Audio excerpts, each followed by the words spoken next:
আসসালামু আলাইকুম গাইস, কেমন আছেন সবাই? আশা করি ভালো আছেন। আলহামদুলিল্লাহ, আমিও ভালো আছি। আজকে আমি আপনাদের সামনে আমার শাশুড়ি মায়ের মজাদার চিকেন ভুনা রেসিপি শেয়ার করব। সব সময় তো আমার রান্নাবান্নার ভিডিও দেখে থাকেন, কিন্তু আজকে আমি আমার শাশুড়ি মায়ের রান্নাবান্না আপনাদের সাথে শেয়ার করব। তাই পুরো ভিডিওটি মনোযোগ সহকারে দেখে নেবেন, কোনো রকম স্কিপ না করে। এখন মূল রান্নায় আসা যাক। চিকেন রান্না করার জন্য আমি মুরগির পিসগুলাকে আগে থেকে ছোট ছোট করে নেওয়া হয়েছে, বড় করে আলুর টুকরো ভেজে নিয়েছে।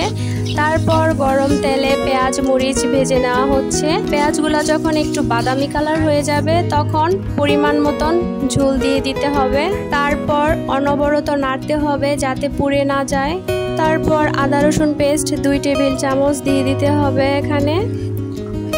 তারপর আমার শাশুড়ি মা পরিমাণ মতন মরিচের ফাঁকি দিয়ে দিল। ফ্যামিলিতে প্রচুর ঝাল খায়, তার জন্য মরিচের পরিমাণটা একটু বেশি দেওয়া হয়েছে। তারপর হলুদ গুঁড়া দিয়ে দেওয়া হয়েছে। সব মশলাগুলো এখন সুন্দরভাবে মাটির চুলায় কষিয়ে নিতে হবে। এইভাবে মাটির চুলায় রান্না করলে খুব স্বাদ লাগে। যে কোনো রান্নার ক্ষেত্রে মাটির চুলায় পাক করলে রান্নার টেস্টই আলাদা। এই তো এখন মশলা কষানো হচ্ছে। মশলাগুলো একটু সময় নিয়ে কষাতে হবে। যে কোনো রান্নার ক্ষেত্রে মশলা একটু সময় নিয়ে কষানো হলে রান্নার টেস্ট দ্বিগুণ বেড়ে যায়, খেতেও খুব মজা লাগে। এটা হচ্ছে রান্নার আসল সিক্রেট। তারপর একটু হলুদের পরিমাণ কম হয়ে গেছিল। তারপর আমার শাশুড়ি মা আবার একটু হলুদ দিয়ে দিল। এই তো সাথে আমার মিহাদ বাবা, মুজাহিদ বাবাও রান্না দেখতেছিল। মশলা ভালোভাবে কষানোর পর আমার শাশুড়ি এখানে ভেজে রাখা মুরগির গোশতগুলা এবং ভাজা আলুর টুকরোগুলো দিয়ে দিয়েছে। তারপর সব মশলাগুলোর সাথে এভাবে মিশিয়ে নিচ্ছে।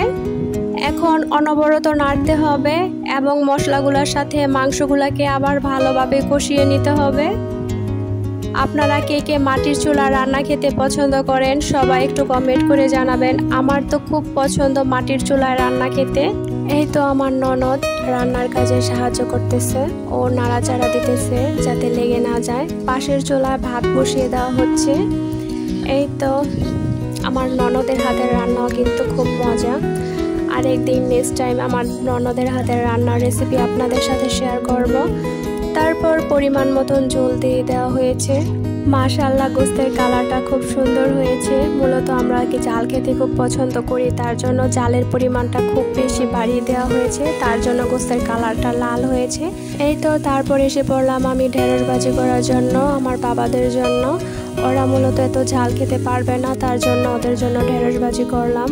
আজকে কিন্তু বাহিরের আবহাওয়াটা খুব সুন্দর ছিল, বাট প্রচুর পরিমাণ রৌদ্র ছিল, তার সাথে মৃদু মৃদু বাতাসও বইতেছিল। এই তো আমার ঢেঁড়স ভাজি হয়ে গেছে।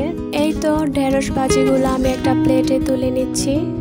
আমার বাবারা ঢেঁড়স খেতে খুব পছন্দ করে, আর এটা খুব পেছে, তার জন্য ভাতের সাহায্যে নিমিষে বাচ্চাদের খাওয়ানো যায়। ঢেঁড়সে রয়েছে প্রচুর পরিমাণ পুষ্টিকর ক্যালসিয়াম, ফাইবার, যাতে বাচ্চারা হজম শক্তি করাতে সাহায্য করে এবং পুষ্টিগুণে ভরপুর। মাশাআল্লাহ, আমার ঢেঁড়স ভাজির কালারটা খুব সুন্দর হয়েছে এবং দেখতেও খুব সবুজ হয়েছে। আজকের দুপুরের আয়োজন ঢেঁড়স ভাজি, তার সাথে বরবটি, আলু দিয়ে ডিম ভাজি, সাথে মুরগির মাংস ভুনা করলাম। আজকের এই ব্লগটা যদি সবার কাছে ভালো লেগে থাকে তাহলে অবশ্যই সবাই লাইক, কমেন্ট এবং শেয়ার করে পাশে থাকবেন। যদি চ্যানেলটি ভালো লেগে থাকে তাহলে অবশ্যই সাবস্ক্রাইব করার অনুরোধ রইল। সবাই ভালো থাকবেন। আসসালামু আলাইকুম।